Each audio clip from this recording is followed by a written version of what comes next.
अगर आपके भी मन में ये सवाल आ रहा है कि HDP 2026 वालों का जो सेकंड सेमेस्टर है उसका एग्ज़ाम कब होगा, डेट क्या रहने वाली है और सिलेबस क्या रहने वाला है, ठीक है। इसके अलावा सबसे इम्पोर्टेंट टॉपिक क्या रहने वाले हैं, किस सब्जेक्ट के अंदर क्या पढ़ना है और सेकंड सेमेस्टर के एग्ज़ाम कब तक होंगे, इस वीडियो में आपको पूरी जानकारी मिलेगी। वीडियो को पूरा देखना, चैनल को सब्सक्राइब करना, अपने दोस्तों के साथ शेयर करना, ज़्यादा से ज़्यादा सपोर्ट करना। चलिए वीडियो को शुरू करते हैं। HDP veterinary diploma 2024 first year वालों के लिए बात करूंगा। 2025-26 सेशन के अंदर जिनका जनवरी में सेशन शुरू हुआ है उनके फर्स्ट सेमेस्टर आपके कंप्लीट हो चुके हैं। सेकंड सेमेस्टर के एग्ज़ाम कब होंगे, उसकी संभावित तिथि और संपूर्ण सिलेबस पर हम बात करेंगे। तो सबसे पहले इस वीडियो में हम जानेंगे सेकंड सेमेस्टर के एग्ज़ाम डेट और complete syllabus, anatomy, physiology, genetics, extension और मैनेजमेंट का संपूर्ण सिलेबस। कॉमन मिस्टेक्स, अधिकांश छात्र परीक्षा की तैयारी में कौन सी बड़ी गलतियां करते हैं और उनसे कैसे बचें। प्रिपरेशन टिप्स, प्रथम प्रयास में टॉप स्कोर कैसे करना है क्योंकि आपका ये सेमेस्टर के नंबर ईयरली एग्जाम के अंदर जुड़ते हैं, ठीक है। चलिए वीडियो को शुरू करते हैं। सबसे पहले मैं बात करूंगा यहाँ पर आपके जो सेकंड सेमेस्टर है उसके एग्ज़ाम कब तक हो सकते हैं। तो सेकंड सेमेस्टर के आपके एग्ज़ाम जो है, आपका जो फर्स्ट सेमेस्टर है वो आपके कंप्लीट हो चुका है मई के अंदर। फर्स्ट सेमेस्टर के एग्ज़ाम आपके मई के अंदर कंप्लीट हो चुके हैं। अब आपके जो प्रैक्टिकल एग्ज़ाम वगैरह जो भी है ये तो आपके बाद में होते हैं, ठीक है। ये लगभग आपके फर्स्ट ईयर के अंदर ईयरली एग्ज़ाम जब होगी आपके तब ये प्रैक्टिकल वगैरह होंगे। अब मैं बात करूँ सेकंड सेमेस्टर के एक्सपेक्टेड डेट की, तो एक्सपेक्टेड डेट आपको मैं बताऊँ, पिछली बार सेकंड सेमेस्टर जो है हमारे अक्टूबर के अंदर हुए थे। अक्टूबर 2025 के अंदर हमारे सेकंड सेमेस्टर हुए थे और अभी जून 2026 के अंदर हमारे जो है फाइनल एग्ज़ाम हुए हैं फर्स्ट ईयर के। तो सेकंड सेमेस्टर के लिए आपके एक्सपेक्टेड डेट जो है वो आपके अक्टूबर के आसपास रहेगी। अक्टूबर के आसपास आपके ये एग्ज़ाम हो जाएंगे, ठीक है। महत्वपूर्ण सूचना आपके लिए ये है कि जो तारीखें पिछले एकेडमिक रिकॉर्ड पर आधारित है, विश्वविद्यालय द्वारा ऑफिशियल टाइम टेबल जारी होने पर वही अंतिम मानी जाएगी। मैं आपको बता रहा हूँ कि अक्टूबर के आसपास आपके सेकंड सेमेस्टर हो जाएंगे क्योंकि अभी मई के अंदर आपके फर्स्ट सेमेस्टर हो चुके हैं। तो आप मान के चलो जून, जुलाई, अगस्त, सितंबर, अक्टूबर, नवंबर, तो अक्टूबर नवंबर के आसपास आपके सेकंड सेमेस्टर हो जाएंगे, ठीक है।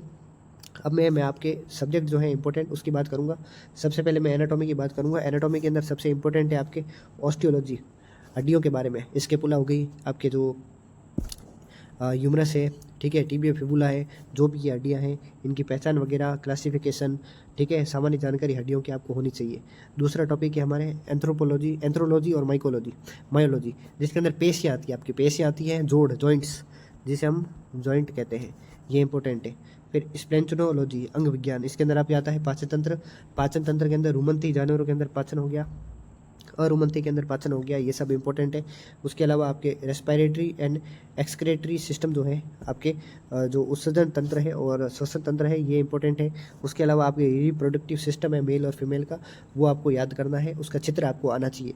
फिर है एंजियोलॉजी और न्यूरोलॉजी, इसके अंदर आपको तंत्रिका के बारे में, तंत्रिका तंत्र के बारे में और आपको हृदय का जो चित्र है वो याद होना चाहिए। और उसके अलावा जो आपके नॉर्मल आरबीसी हो गया, डब्ल्यूबीसी हो गया, इसके बारे में आपको जानकारी होनी चाहिए। ये आपके एनाटॉमी के अंदर इंपॉर्टेंट रहेंगे, ठीक है। उसके बाद मैं बात करूँ नेक्स्ट सब्जेक्ट की, वो है आपका फिजियोलॉजी। फिजियोलॉजी के अंदर आपके ब्लड वाला चैप्टर हो गया, जिसके अंदर RBC, WBC, platelets, haemoglobin, cardiac cycle हो गया, हृदय चक्र, ब्लड प्रेशर रेगुलेशन हो गया, ये सब इंपॉर्टेंट है। फिर दूसरा टॉपिक है डाइजेस्टिव फिजियोलॉजी, जिसके अंदर आपके रुमंती, अरुमंती के अंदर पाचन अलग अलग समझाना है आपको, ठीक है, ये सब है। फिर अवशोषण वगैरह सब कुछ है, कार्बोहाइड्रेट का पाचन कैसे होता है ये हो गया। तीसरा इंपॉर्टेंट है श्वसन तंत्र और उत्सर्जन तंत्र, ये सबसे इंपॉर्टेंट है। आपको बाह्य श्वसन, अंतः श्वसन और गैसों का विनिमय कैसे होता है ये सब याद होना चाहिए। फिर किडनी के बारे में पूरी जानकारी होनी चाहिए, किडनी का चित्र वगैरह सब कुछ, ठीक है। चौथा टॉपिक है आपके, एक तो ये हो गया दूध कैसे बनता है, दुग्ध ग्रंथियाँ, ये सब आपको इंपॉर्टेंट है, ये याद होना चाहिए, ठीक है। उसके अलावा अगर आप कमेंट के अंदर कहोगे कि हर सब्जेक्ट के लिए अलग वीडियो बनाकर आपको इंपॉर्टेंट टॉपिक बताऊं, तो वो मैं बना दूंगा, क्योंकि ये वीडियो थोड़ा लंबा हो जाएगा अगर मैं हर एक सब्जेक्ट को अच्छे से समझाने बैठूं तो, ठीक है। इतना तो आप भी समझते हो। अब मैं जेनेटिक्स और ब्रीडिंग की बात करूं तो सबसे इंपॉर्टेंट है आपको जेनेटिक्स के बारे में नॉर्मल जानकारी होनी चाहिए। कोशिका विभाजन, आपके समसूत्री, अर्धसूत्री, ये सब याद होना चाहिए। मेंडल के नियम याद होने चाहिए।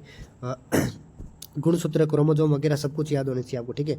दूसरा है मॉलिक्यूलर जेनेटिक्स, जिसके अंदर आरएनए डीएनए के अंदर अंतर याद होना चाहिए, इनकी संरचना याद होनी चाहिए, ठीक है। उत्परिवर्तन वगैरह जो भी है ये आपको याद होने चाहिए, ठीक है। तीसरा टॉपिक है ब्रीड्स ऑफ लाइव स्टॉक, इसके अंदर आपके पशुओं की जो ब्रीड होती है वो आपको लगभग याद होनी चाहिए, जिसके अंदर आपके एक प्रजनन वाला चैप्टर है, ये सबसे इंपॉर्टेंट है जेनेटिक्स के अंदर। अंतः प्रजनन, बाह्य प्रजनन, जो भी इनके प्रकार वगैरह है आपको याद होने चाहिए, ठीक है। ब्रीडिंग सिस्टम है ये याद होना चाहिए, ठीक है। अब नेक्स्ट मैं बात करूँ आपके एक्सटेंशन सब्जेक्ट की, तो इसके अंदर आपको एक्सटेंशन के बारे में, प्रसार शिक्षा जिसे कहते हैं हम, उसके सिद्धांत क्या है, पायदान क्या है, ठीक है, ये आपको याद होना चाहिए, ठीक है। और फिर है आपके teaching and audio visual aids, श्रव्य दृश्य साधन कौन कौन से हैं, पोस्टर किसे कहते हैं, चार्ट किसे कहते हैं, ये सब आपको याद होना चाहिए। अगर आप कहोगे तो अलग से वीडियो मैं बना दूंगा। फिर आपको योजनाएं वगैरह, प्रोग्राम वगैरह जो भी है वो याद होने चाहिए। फील्ड ट्रेनिंग वगैरह क्या होता है, नॉर्मल आपकी किताब के अंदर दिया हुआ है, वो चीज़ आपको याद होनी चाहिए, ठीक है। फिर मैनेजमेंट के अंदर मैं बात करूँ, ये सबसे अच्छा और सरल टॉपिक है मैनेजमेंट।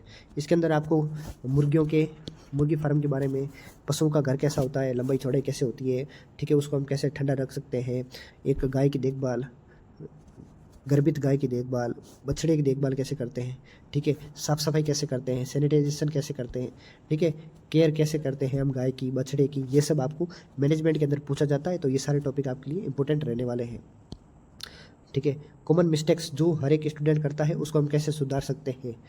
पहला है प्रैक्टिकल एग्जाम को हल्के में लेना। आपके जो फाइनल एग्जाम होते हैं उसके अंदर जो वाइवा वगैरह होता है और उसके अंदर स्पोर्टिंग होती है, क्योंकि ये टेबल होती है, टेबल के ऊपर यहाँ पर स्पोर्टिंग रख देते हैं, कहीं पर आँख, हार्ट, फिर नाक नहीं, आपकी आँख हो गई, हार्ट हो गया, आपकी हड्डियाँ हो गई, कौन सी भी हड्डी वहाँ पर ला कर रख देंगे, आपको उस हड्डी को पहचानना है और आंसर लिखना है। तो प्रैक्टिकल नॉलेज आपको आना चाहिए, आपको हड्डी देखते ही पहचान करो उसकी और उसके बारे में आपको सारी चीज़ें याद होनी चाहिए। ये मिस्टेक आपको सुधारनी है। दूसरी मिस्टेक है केवल परीक्षा से कुछ दिन पहले पढ़ना। आपको ऐसा नहीं करना है, आपको लगातार जो है डेली थोड़ा थोड़ा पढ़ते रहना है। ये आपकी बड़ी मिस्टेक है, इसे सुधार लेना। शॉर्ट नोट्स नहीं बनाना। शॉर्ट नोट्स क्या होते हैं ये मैं एक अलग वीडियो बनाऊंगा, इसके ऊपर एक इंपॉर्टेंट वीडियो होगा कि शॉर्ट नोट्स कैसे बनाने हैं। ये मिस्टेक भी आपको सुधारनी है। PYQ न पढ़ना। आपके जो HDP के जो फर्स्ट ईयर और सेकंड ईयर के पेपर हैं वो पूरे PYQ से आते हैं। अगर आपको PYQ चाहिए आंसर के साथ तो आप मुझे टेलीग्राम पर कमेंट कर देना। टेलीग्राम चैनल की लिंक जो है मैं डिस्क्रिप्शन में दे दूंगा, आप मुझे पर्सनल मैसेज करना। सभी सब्जेक्ट को बराबर समय ना देना। सबसे ज़्यादा इंपॉर्टेंट है एनाटॉमी है, फिजियोलॉजी है, फिर मैनेजमेंट है, फिर आपके एक्सटेंशन है और फिर ब्रीडिंग यानी जेनेटिक्स है। ये 5 सब्जेक्ट है और पाँचों इंपॉर्टेंट है, इनको बराबर समय देना है। चित्र वगैरह याद होने चाहिए, थ्योरी याद होनी चाहिए, तो इस मिस्टेक को आप ज़रूर सुधारना। तो ये final preparation tips and strategy. रोजाना 2 से 3 घंटे आपको पढ़ाई करनी है। हर सब्जेक्ट को थोड़ा थोड़ा टाइम देना है। खुद के बनाए हुए शॉर्ट नोट्स होने चाहिए आपके पास। प्रैक्टिकल नॉलेज होना चाहिए आपके पास। वीकली रिवीजन आप ज़रूर करें। हर चीज़ को हफ्ते में एक बार पूरा ज़रूर पढ़ें। ऑफिशियल टाइम टेबल का इंतजार करें। जैसे ही राजवास आपके सेकंड सेमेस्टर का ऑफिशियल टाइम टेबल जारी करेगा मैं आपको वीडियो बनाकर जानकारी दे दूंगा। इसके लिए आप चैनल को ज़रूर सब्सक्राइब कीजिए, ठीक है। अगर वीडियो पसंद आया हो तो चैनल को सब्सक्राइब करें, वीडियो को लाइक करें। PDF नोट्स के लिए टेलीग्राम चैनल जरूर ज्वाइन करें, क्योंकि वहाँ पर मैंने बहुत सारे नोट्स वगैरह जो भी है आपकी राजवास के जो कॉलेज की लिस्ट है, फीस की लिस्ट है वगैरह सब कुछ यहाँ पर अपलोड किया है। तो टेलीग्राम चैनल में जुड़ जाना। उसकी लिंक जो है कमेंट में पिन कर दूंगा। वीडियो देखने के लिए आप सभी का बहुत बहुत धन्यवाद, ठीक है। और आपका कुछ भी डाउट हो कमेंट कर देना, हताहत रिप्लाई मिल जाएगा। बहुत बहुत धन्यवाद।